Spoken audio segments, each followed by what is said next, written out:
And I wouldn't be fighting the globalist if I didn't know historically we can beat them. And the biggest thing in 2012 we're facing is that there is this self-fulfilling prophecy. There is this foregone conclusion fraud, this lie that is sold through the controlled Christian churches, but also through the New Agers and others, and through just popular culture, that the world is going to end because Nostradamus said so, or somebody twists the Bible, or the Mayans say that it's a end of the calendar in 2012.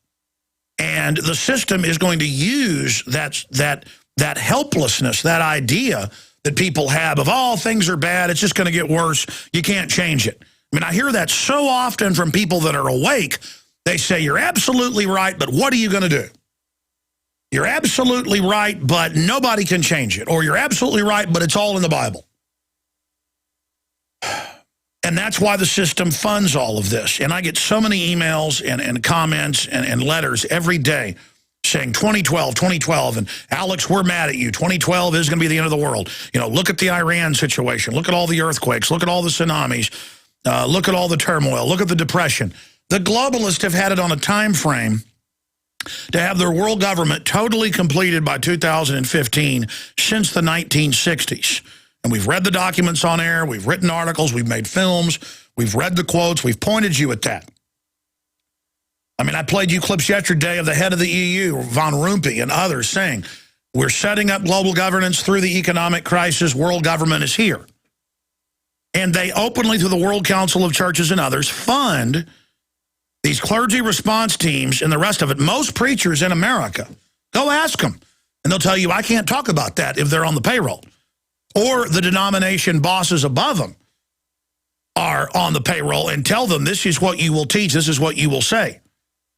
We told you about this 3 years before it was declassified and came out on the news.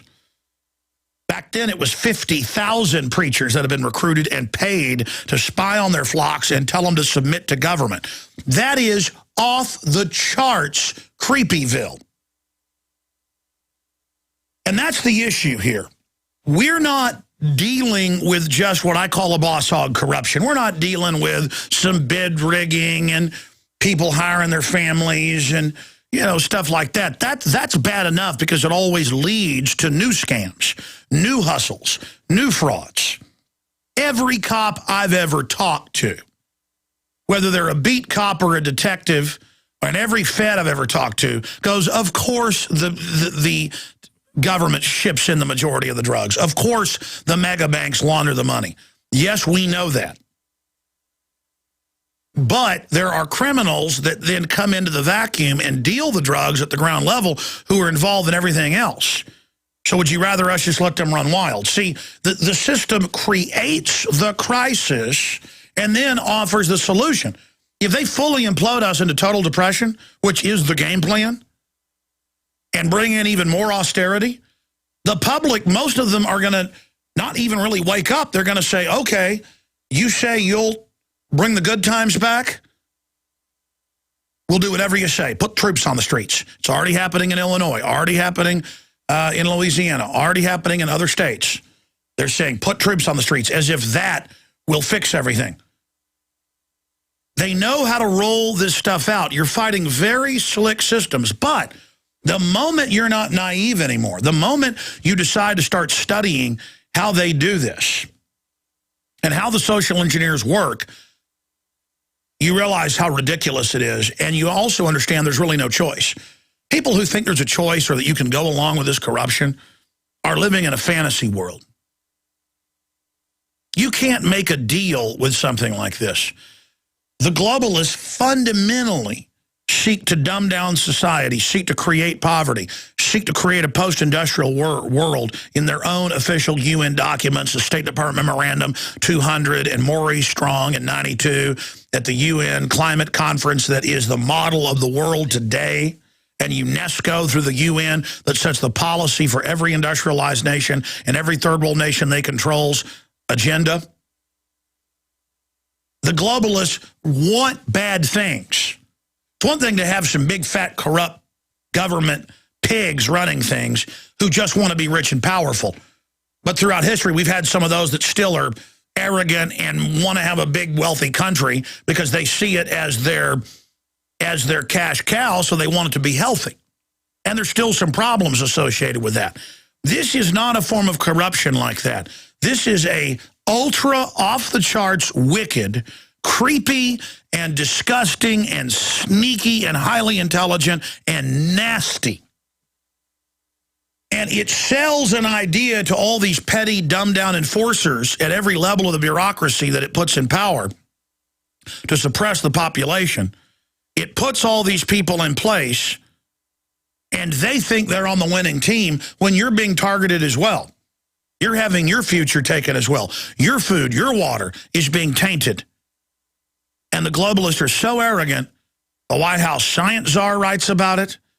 I saw a report today on Drudge. In fact, guys, I didn't see it in my stack. You may have had it, but reprint that. $500 million in tax money to Planned Parenthood that is the modern eugenics society. It's in U.S. News. Must have missed it. The point is that this is not something you can bargain with. This is not something you can join. You can join it in your mind and be delusional, but you still haven't joined it. You either decide to be devoured by the dark force of the New World Order, or you decide to gut up, face the facts, ask God into your life, and take action against evil. And heaven help those of you out there who don't realize this is a fight between good and evil. And I'm not saying you're going to find God in one of these churches. You're going to find the devil in most of them. You're going to find the spirit of the world, whatever you want to call it. The spirit of force, the spirit of oppression, the spirit of domination that wrecks civilizations and societies and is a nightmare. Everywhere there is goodness, there is prosperity. Everywhere there is evil, there is pain and humiliation and degradation, because that is what tyrants seek after. I get emails constantly and see comments and have talk show hosts say, okay, Alex, they are putting troops on the streets. They are saying they're going to start censoring people. But I have nothing to hide. They won't come after me. You are a fool. You are the very person it's coming after.